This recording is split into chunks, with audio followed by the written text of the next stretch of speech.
किस जगह पे की था, ठीक है। और ये इसको क्या हो गया, मेरे को तो ऐसा धक धक हो रहा है, मेरे को भी हो रहा देखिए।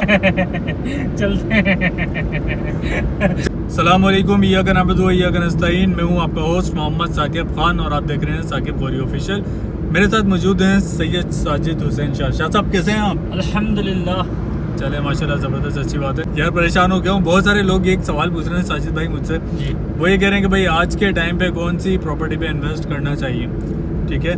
एक तो ज़्यादातर लोग प्लॉट्स भी देखते हैं क्योंकि हम मार्केट में जाने जी डिफेंस, जी बिल्कुल। हाँ, मैं डिफेंस की बात कर रहा हूँ। अच्छा ठीक है, चलें कंटिन्यू। समझ रहे हो, समझ रहे हो आप, समझ रहे हो। अच्छा, तो मैं ये पूछ रहा था कि बहुत सारे लोग जो हैं वो ये मुझसे सवाल करते हैं कौन सी प्रॉपर्टी बाय करना इस टाइम में ज़्यादा बेहतर है। देखें, सवाल उनका बिल्कुल राइट है, बिल्कुल ऐसा ही है कि रेडी प्रॉपर्टीज़ के भी रेट कम आजकल आपको मिल जाते हैं, जो भी अपार्टमेंट्स हैं, जो भी विलाज हैं। इसके अलावा प्लॉट के रेट भी अगर आजकल हम देखें डिफरेंट प्रीसेंट्स में साजिद भाई, उसके रेट भी हमें बहुत ही ज़्यादा कम अच्छे रेट्स देखने को मिलते हैं। तो सवाल उनका मासूमाना सवाल ये है कि भाई फ़िलहाल जो इन्वेस्टमेंट की जाए वो किस जगह पे की जाए, ठीक है। और ये इसको क्या हो गया, तो आपको मैं ये बताता चलूँ कि बिल्कुल नो डाउट जो है जो रेडी प्रॉपर्टीज़ हैं उसका रेट कम हुआ है। वो आप अगर बाय करते हैं, अच्छे रेट में बाय करते हैं, तो आपके लिए एक अच्छी इन्वेस्टमेंट हो सकती है। लेकिन आपने उसको बाय करके होल्ड करना पड़ेगा। ऐसा नहीं होगा कि आप उसको बाय करते ही आप 2-3 महीने बाद बोलो कि यार मुझे ये बेचना है, ऐसा नहीं है, ठीक है। एक तो ये चीज़। सेकंड जो मेन प्रॉब्लम है वो जो आज मैंने आपसे डिस्कस करनी है, आपको जो बात मैंने समझानी है वो ये है कि कुछ दोस्तों ने मुझसे कांटेक्ट किया और कहा कि भाई हम ये प्लॉट परचेज़ कर रहे हैं, इतने रेट में हमें मिल रहा है। बिल्कुल नो डाउट आपको आज की मार्केट के में वो प्लॉट मिल रहा है, लेकिन उसके ऊपर क्या चीज़ है, उसके ऊपर कुछ लोगों ने कंस्ट्रक्शन की NOC ली हुई है, ठीक है।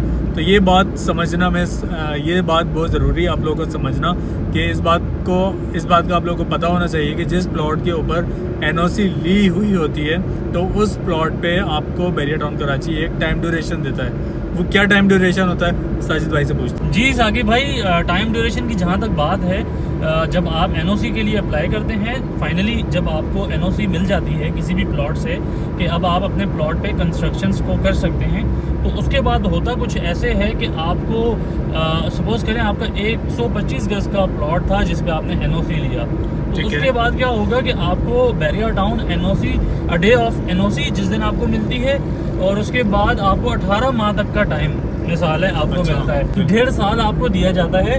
अगर आपने उस 1.5 साल के अरसे में अपना घर कंप्लीट नहीं किया, अगर आप उससे सपोज करें कि आप 2 महीने ऊपर हैं, तो 2 महीने का एक फ़ाइन होगा जो आपको पे करना पड़ेगा, ठीक है।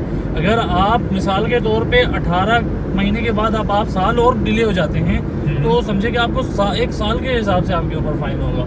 तो ये चीज़ लोगों को नहीं पता होती है। तो लोग तो कहते हैं ना यार NOC क्लियर प्लॉट है, इन्वेस्ट कर दें इसमें, NOC क्लियर प्लॉट है। लेकिन भाई तस्वीर का दूसरा रुख भी है। यहाँ पर आप NOC वाले प्लॉट पे अगर पैसे लगाते हैं, NOC वाला प्लॉट एक सूरत में फ़ायदेमंद है, ऐसा नहीं है कि आपको फ़ायदा नहीं है। अगर आपने घर बनाना है, आपको NOC उसमें मिलता है, आप इन ख्वारियों से बच जाते हो। जो ख्वारी होती है ना, आपको जाना पड़ता है ऑफिस में, ये वो इधर उधर। खैर अब तो सारा सिस्टम ऑनलाइन हो चुका है, इतना मुश्किल नहीं है अब पहले की तरह। लेकिन एक टाइम की बचत हो सकती है आपकी 1.5-2 माह की। तो अगर आप उस टाइम की बचत करते हैं, घर बनाना है, तो समझ में आती है बात। लेकिन अगर आप इन्वेस्टमेंट्स के तौर पे जाते हैं, अगर आप इन्वेस्टमेंट्स के तौर पे जाते हैं और इन्वेस्ट करते हैं इसके ऊपर के साल 1.5 बाद बेचूंगा, तब तो आपके लिए ये परेशान कुन बात है। आपको खामखा में जो फ़ाइन है ये पे करना पड़ते हैं, क्योंकि इस टाइम पे जो बायर स्टैंड होता है ना, वो ऐसा नहीं कि वो कंस्ट्रक्शन करवाने वाली प्रॉपर्टीज़ में सेल होगा, स्टैंड होगा। अच्छा, वो बायर रेडी प्रॉपर्टी पे स्टैंड हो रहा है। ऐसी किसी प्रॉपर्टी पे बायर नहीं आएगा जो कि आपने NOC किया हुआ हो, तो वो इन हालात में आपके लिए परेशानी का सबब भी बन सकता है। तो इन परेशानियों से बचने के लिए बेहतर यही है कि आप कोई अच्छा प्लॉट लें, लेकिन वो अलॉटमेंट वाला हो।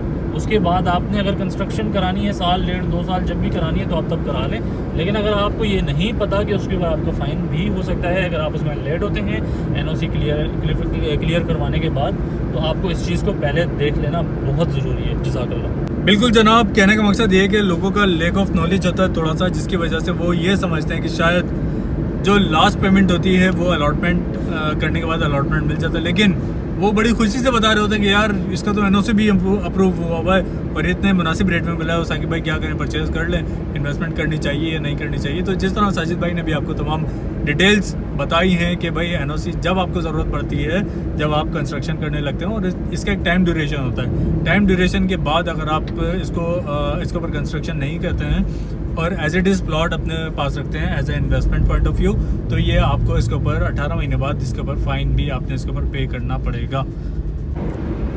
जी तो जनाब, उम्मीद करता हूँ आज की वीडियो आप लोगों को ज़रूर पसंद आई होगी। अगर आई है तो सब्सक्राइब कीजिए, बेल आइकन का बटन ज़रूर प्रेस कीजिए ताकि हर नई आने वाली इन्फॉर्मेटिव वीडियो। तब तक के लिए अपने होस्ट मोहम्मद साकिब खान को इजाज़त दीजिए। अल्लाह हाफिज़।